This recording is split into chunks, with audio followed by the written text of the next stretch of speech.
ఎవరు బాయ్ అది గమనించి తప్పు పెంచేసి రావు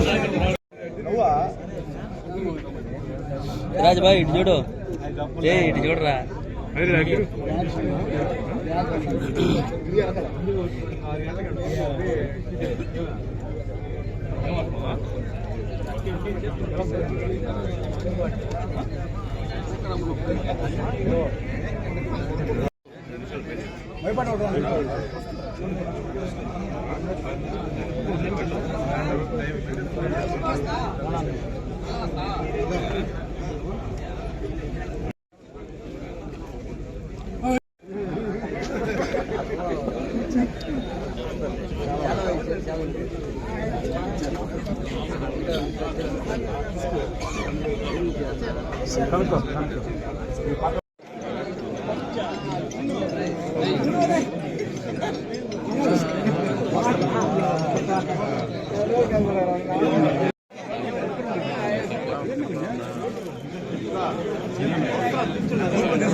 ఓకే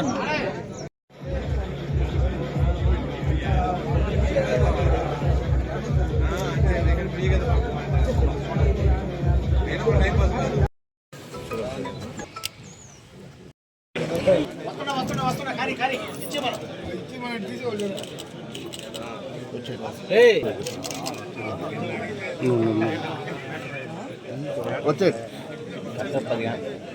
10 గంటలు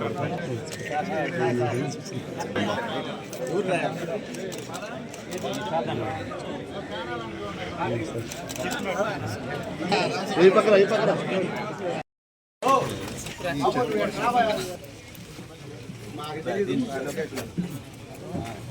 నా బల్లే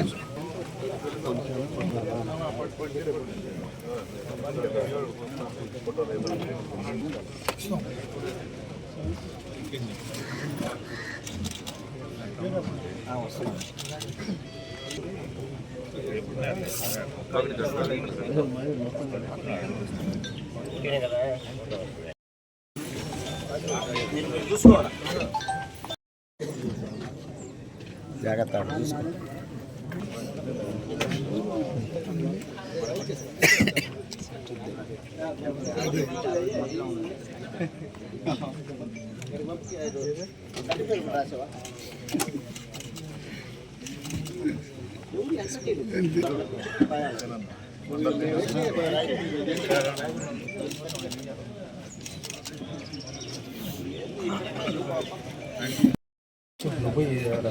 వాళ్ళకి పిల్లకాయలకు కూడా లేవండి పెన్నులు ఉంటాయి.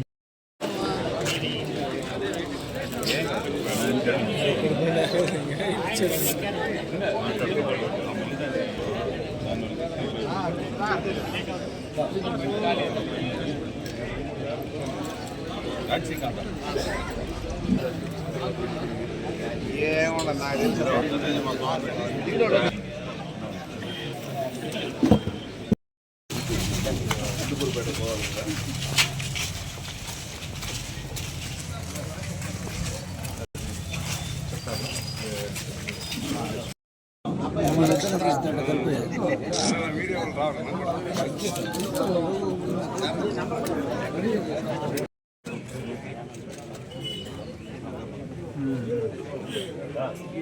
సార్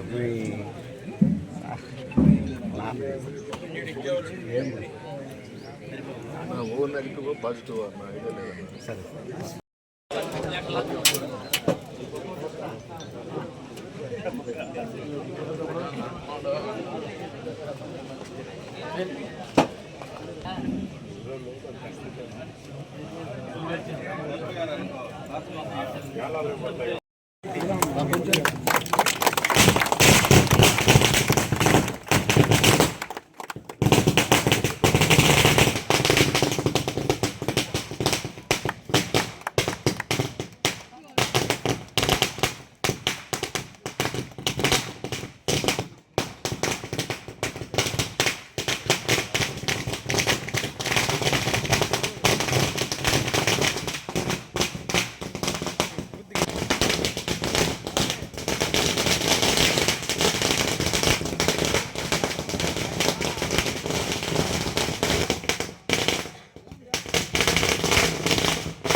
మాజీ ముఖ్యమంత్రి వైఎస్ఆర్ కాంగ్రెస్ పార్టీ అధ్యక్షులు పెద్దలు శ్రీ వైఎస్ జగన్మోహన్ రెడ్డి గారికి జన్మదిన శుభాకాంక్షలు తెలియజేస్తూ ఉన్నాం. ఈరోజు జగన్మోహన్ రెడ్డి గారి జన్మదినం సందర్భంగా ఇందుకూరుపేట మండలంలో రాముడుపాళ్యంలో మండల పార్టీ అధ్యక్షులు మావులూరి శ్రీనివాసులు రెడ్డి గారి ఆధ్వర్యంలో ఈ కార్యక్రమం ఏర్పాటు చేసుకున్నాం. జగన్మోహన్ రెడ్డి గారిని భారతదేశంలో ఉన్నటువంటి ముఖ్యమంత్రులందరూ కూడా ఆదర్శంగా తీసుకొని జగన్మోహన్ రెడ్డి గారు ముఖ్యమంత్రిగా చేపట్టినటువంటి సంక్షేమ పథకాలను ఆయా రాష్ట్రాలలో గ్రామ స్థాయి నుండి అమలు చేయాలి. అంబేద్కర్ గారు ఆశయాలు, సిద్ధాంతాలు, రాజ్యాంగాన్ని స్ఫూర్తిగా తీసుకొని జగన్మోహన్ రెడ్డి గారు ముఖ్యమంత్రిగా పార్టీలు చూడకుండా, రాజకీయాలు చేయకుండా, పార్టీలకు అతీతంగా సంక్షేమ పథకాలు పెద్ద ఎత్తున ఇచ్చిన ఏకైక ముఖ్యమంత్రి ఎవరైనా భారతదేశంలో ఉన్నారు అనంటే ఒక్క జగన్మోహన్ రెడ్డి గారు మాత్రమే. అధికారంలోకి వచ్చిన తర్వాత పేదలు బాగుండాలి, ఆర్థికంగా బలపడాలని చెప్పేసి దాదాపు 33 సంక్షేమ పథకాలు 3 లక్షల కోట్లకు పైగా ఆర్థికంగా పేదలందరినీ ఆదుకున్నటువంటి వ్యక్తి జగన్మోహన్ రెడ్డి గారు. ఇప్పుడున్నటువంటి పరిస్థితి ఈవీఎంలతో ముఖ్యమంత్రి అయి ప్రజలకు అన్యాయం చేస్తూ, రాష్ట్రాన్ని అధోగతి పాలు చేస్తూ, పేద ప్రజలను దగ్గరకు రానివ్వకుండా ఆయన కుమారుడు కోట్లకు పడగలెత్తడమే తప్ప సంక్షేమ కార్యక్రమాలు పూర్తిగా ఆగిపోయినాయి. జగన్మోహన్ రెడ్డి గారు ఒకే ఒక్క మాట చెప్పారు ముఖ్యమంత్రిగా ప్రమాణ స్వీకారం చేసిన తర్వాత, నేనిచ్చే సంక్షేమ పథకాలు వైఎస్ఆర్ కాంగ్రెస్ పార్టీకి ఓటు వేయని వాళ్ళకి కూడా అందేలా నేను చేస్తానని చెప్పాడు. ఆ విధంగా చెప్పిన ముఖ్యమంత్రి కూడా జగన్మోహన్ రెడ్డి గారే. ఈరోజు ఆ పరిస్థితి లేదు. పసుపు చొక్కాలు వేసుకున్న వాళ్ళకే పథకాలు, ఏదైనా పనులు. జగన్మోహన్ రెడ్డి గారు నిజాయితీగా, చిత్తశుద్ధితో, పార్టీలకు అతీతంగా అందరూ బాగుండాలని చెప్పి అనేక సంక్షేమ పథకాలు ఇచ్చి ఈరోజు అంబేద్కర్ గారు ఏవైతే కలలు కన్నారో అవన్నీ కూడా జరిగాయి అని అంటే జగన్మోహన్ రెడ్డి గారి ప్రభుత్వంలోనే జరిగాయి. ప్రజలందరూ కూడా ఎప్పుడు ఎలక్షన్స్ వస్తాయా అని ఎదురు చూస్తూ ఉన్నారు. ఈవీఎంలు ఏదో మోసం చేశాయి, దొంగలందరూ అధికారంలోకి వచ్చారు, గారిని పోగొట్టుకున్నామని అన్ని గ్రామాల్లో, రాష్ట్రం అంతటా కూడా అన్ని నియోజకవర్గాల్లో ప్రజలందరూ కూడా బాధపడతా ఉన్నారు. ఎప్పుడెప్పుడు ఎలక్షన్స్ వస్తాయా, మరలా జగన్మోహన్ రెడ్డి గారిని ముఖ్యమంత్రిగా చేసుకుందాం, మరలా మనకు సంక్షేమ పథకాలు అందుతాయని పార్టీలకు అతీతంగా ఈరోజు ఎదురు చూస్తున్నారు జగన్మోహన్ రెడ్డి గారి కోసం. ఆ విధంగా ప్రజల మనసుల్లో చిరస్థాయిగా నిలిచిపోయినటువంటి వ్యక్తి. రాజశేఖర రెడ్డి గారి కన్నా, ఎన్టీ రామారావు గారి కన్నా కూడా ఎక్కువ పథకాలు చేసినటువంటి వ్యక్తి జగన్మోహన్ రెడ్డి గారు. ఈ ముగ్గురు నాయకులకే ప్రజాకర్షణ ఉంది రాష్ట్రంలో. ఉమ్మడి రాష్ట్రంలో కానీ, ఈ రాష్ట్రంలో కానీ పథకాల విషయంకి వస్తే ముఖ్యమంత్రిగా వాళ్ళిద్దరికన్నా కూడా ఎక్కువ పథకాలు చేపట్టినటువంటి వ్యక్తి జగన్మోహన్ రెడ్డి గారు. గ్రామ స్థాయి నుంచి పరిపాలన ఏ విధంగా ఉండాలో చేసి చూపించినటువంటి వ్యక్తి జగన్మోహన్ రెడ్డి గారు. సచివాలయాలు కానివ్వండి, ఆర్బీకేలు కానివ్వండి, విలేజ్ క్లినిక్ కానివ్వండి, ప్రతి ఒక్కటి కూడా ప్రజలకు అందుబాటులో ఉండే విధంగా గ్రామ స్థాయి నుంచి పరిపాలన చేసి అనేక సంక్షేమ పథకాలకు శ్రీకారం చుట్టినటువంటి వ్యక్తి జగన్మోహన్ రెడ్డి గారు. ఆయన భగవంతుని దయ వల్ల, ముక్కోటి దేవతల వల్ల మరలా ముఖ్యమంత్రిగా ప్రమాణ స్వీకారం చేసి ఈ రాష్ట్రాన్ని 20-30 సంవత్సరాలు ముఖ్యమంత్రిగా పరిపాలించాలని చెప్పి కోరుకుంటున్నాను. ఆయన నాయకత్వంలో ఈ రావుడుపాలెం గ్రామంలో జగన్మోహన్ రెడ్డి గారి జన్మదినం చేసుకోవటం చాలా సంతోషంగా ఉంది. ముఖ్యంగా మన నాయకుడు జగన్మోహన్ రెడ్డి గారు జనహితం కోసమే అనేక నిర్ణయాలు తీసుకున్నారు. అందులో భాగంగా పేదల సంక్షేమానికి అనేక సంస్కరణలు చేశాడు. అలాగే రైతుల విషయానికి వస్తే 100 సంవత్సరాలు ఏ ప్రభుత్వం, భారతదేశంలో ఏ ప్రభుత్వం చేయని నిర్ణయం భూ సర్వే యాక్ట్ తీసుకొని వచ్చాడు. ఈ భూ సర్వే యాక్ట్ వల్ల ఎన్నో చుక్కల భూములు, లంక భూములు, అలాగే ఇతర పట్టాదారు పాస్బుక్లు అయితేనేవి అన్నీ కూడా ఆయన దాంట్లోనే అన్నీ చేసుకుంటూ జరిగింది. ముఖ్యంగా గవర్నమెంట్ చుక్కల భూములు అయితేనేమి, ఇట లంక భూములు అయితేనేమి, అలాగే పేదవాళ్ళకి ఇచ్చిన పట్టాలైతేనేమి అన్నీ కూడా ఒక చట్టబద్ధత ఏర్పరిచి పాస్బుక్లు ఇచ్చిన ఘనత వైఎస్ జగన్మోహన్ రెడ్డి గారికే దక్కుతుంది.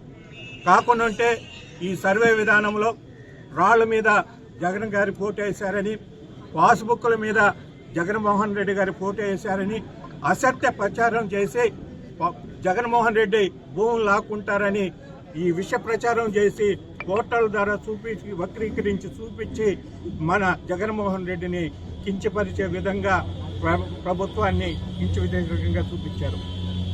మంచి ఎప్పుడు కూడా కొద్ది రోజులు నిదానంగానే జరుగుతుంది, చెడు ఎప్పుడు కూడా ముందుగా ప్రచారం అవుతుంది. అలాగే సమాధానం కాలమే చెప్తుంది. ఎందుకంటే ఇలా సంక్షేమ పథకాలు అయితేనేమి, పేదవాళ్ళకి చేయూత అయితేనేమి, అలాగే చేదోడైతేనేమి, అమ్మఒడి అయితేనేమి, రైతుకి పట్టాదారు పాస్బుక్లు అయితేనేమి, అలాగే సచివాలయాలు, క్లినిక్లు గ్రామాల్లోని ఏర్పాటు చేసి వైద్యాన్ని పేదవాడి ఇంటి గడప తీసుకొని వచ్చిన ఘనత వైఎస్ జగన్మోహన్ రెడ్డి గారికే దక్కుతుంది. అలాగే ఈ భారతదేశంలో ఎన్ని సంక్షేమ పథకాలు అడగకుండా ప్రజలకి చేరవేసిన ఘనత జగన్మోహన్ రెడ్డి గారి జరుగుతుంది. ఈ భూ సర్వే అయితేనేమి, ఈ నాడు స్కూల్ విధానంలో అయితేనే ఇలా అన్ని రాష్ట్రాలు కూడా ఆదర్శంగా తీసుకొని జగన్మోహన్ రెడ్డి చేసిన కార్యక్రమాలనే తీసుకొని వెళ్ళిపోతున్నారు. ముఖ్యంగా కేరళ అయితేనేమి, కర్ణాటక అయితేనేమి, ఇలాంటి రాష్ట్రాలన్నీ కూడా జగన్మోహన్ రెడ్డి చేసిన సంక్షేమ పథకాలని ఆదర్శంగా తీసుకొని వాళ్ళ రాష్ట్రాలు అమలు చేస్తున్నారు. కనుక నిజం ఎప్పుడు కూడా నిగ్గుదేలుతుంది. ఎప్పుడు కూడా జగన్మోహన్ రెడ్డిని అబద్ధ ప్రచారాలతో ప్రచారం చేసి విష ప్రచారం చేసి అతన్ని ఓడించడం జరిగింది. కావున రాబోయే రోజుల్లో ఒక్క పాస్బుక్ 18 నెలలు అవుతుంది. ఒక్క పాస్బుక్ రైతులకు ఇవ్వగలిగారా? ఆ సర్వే విధానాన్ని పూర్తి చేశారా? అదే జగన్మోహన్ రెడ్డి గారి ప్రభుత్వం ఉంటే ఈ 18 నెలల్లో సర్వే పూర్తయిపోయి అందరికీ పాస్బుక్లు ఇచ్చి ఎన్నో సంవత్సరాల నుంచి గ్రామాల్లో ఉన్న భూ సమస్యలను కూడా పరిష్కరించే విధంగా చర్యలు తీసుకునేవాడు. కనుక ప్రజలు గుర్తించుకోవాలా, రాబోయే రోజుల్లో జగన్మోహన్ రెడ్డి గారి నాయకత్వంలోనే ఆయన మంచి ప్రభుత్వం ఏర్పడుతుంది. ప్రజలు కూడా ఎప్పుడెప్పుడని ఈ మా సంక్షేమ ప్రభుత్వం జగన్మోహన్ రెడ్డి ప్రభుత్వం రావాలని కోరుకుంటున్నారు. ప్రీతమ నాయకులు జగన్మోహన్ రెడ్డి గారు జన్మదిన సందర్భంగా ఈరోజు రావుడిపాలెం గ్రామంలో రెడ్ క్యాంప్ నిర్వహించడం జరిగింది.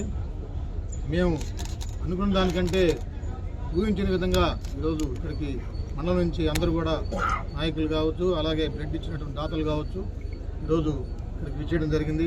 ముఖ్యంగా మా వైఎస్ఆర్ కాంగ్రెస్ పార్టీ నాయకులు, అలాగే కోవూరు నియోజకవర్గ ఇన్ఛార్జ్ అయినటువంటి ప్రసన్న కుమార్ రెడ్డి గారు కావచ్చు, అలాగే ఎదిగినటువంటి పెద్దలు అనిల్ బాబు గారు, మిత్రుడు విజయన్న సేనన్న కావచ్చు, అందరూ కూడా ఈ కార్యక్రమానికి రావడం జరిగింది. ముఖ్యంగా జగన్మోహన్ రెడ్డి గారి గురించి 2 విషయాలు చెప్పేసి నేను ముగిస్తాను. ఈయన పేద బడుహీన వర్గాల నాయకుడు ఎవరున్నా ఉన్నారు ప్రపంచంలోనే, దేశంలోనే అంటే మన జగన్మోహన్ రెడ్డి గారిని కూడా ఖచ్చితంగా చెప్పగలం. ఈనాడు ప్రభుత్వం ఎలా ఉందంటే ఇచ్చేనమ్మ వాయిను అంటే పుచ్చుకునేనమ్మ వాయిను టైప్లో ఉంది. కానీ అంటే ఏదైనా ఇచ్చిపుచ్చుకోవడం, మెడికల్ కాలేజీలు చూస్తే దారాదత్తం చేయాలనే ఆలోచనతో ప్రభుత్వం నడుస్తూ ఉంది. అంటే అది ఇచ్చే గుణం వాళ్ళ యొక్క ఆ యొక్క కాంట్రాక్ట్లు తీసుకున్న వ్యక్తుల దగ్గర వీళ్ళు పుచ్చుకోవడం, ఇంత దరిద్రమైన పాలన ఈ యొక్క రాష్ట్ర కూటమి ప్రభుత్వంలో జరుగుతూ ఉంది. ఏ వర్గాలు కూడా పూర్తి స్థాయిలో సంతృప్తిగా లేరు. అన్ని వర్గాల ప్రజలు, రైతులు, అలాగే యువత కావచ్చు, అన్ని వర్గాల ప్రజలు చాలా ఇబ్బందులు పడుతూ ఉన్నారు. ఎప్పుడెప్పుడు ఎలక్షన్స్ వస్తాయా, జగన్మోహన్ రెడ్డి గారిని మళ్ళీ సీఎం చేసుకోవాలనే యొక్క దృఢ సంకల్పంతో ఉన్నారు. మీకందరికి కూడా తెలిసిందే, 2019 నుంచి మా ప్రభుత్వంలో ఉన్నప్పుడు 2024 దాకా ఈ యొక్క కూటమి ప్రభుత్వం నుండి ఏ నాయకులు కూడా ఎలక్షన్స్ 1 సంవత్సరం ముందు వాళ్ళు విధులకు రావడం జరిగింది. ఈ పరిస్థితి అలా లేదు. 6 నెలలు గడవక ముందే మేము వద్దన్నా కానీ జనాలు తండోపు తండాలుగా వస్తున్నారంటే ఈ ప్రభుత్వం మీద ఎంత వ్యతిరేకత ఉన్నదనేది తాటతెల్లం అవుతా ఉందని కూడా సభాముఖంగా తెలియజేస్తూ మరొకసారి మా నాయకుడు జగన్మోహన్ రెడ్డి గారికి ఆ భగవంతుడు ఎల్లవేళలా వాళ్ళ కుటుంబానికి ఆయన యొక్క ఆశీర్వాదాలు ఉండాలని కూడా కోరుకుంటూ ఈ అవకాశం ఇచ్చినటువంటి ప్రజలందరికీ కూడా నా నమస్కారం తెలియజేసి తీసుకుంటున్నాను.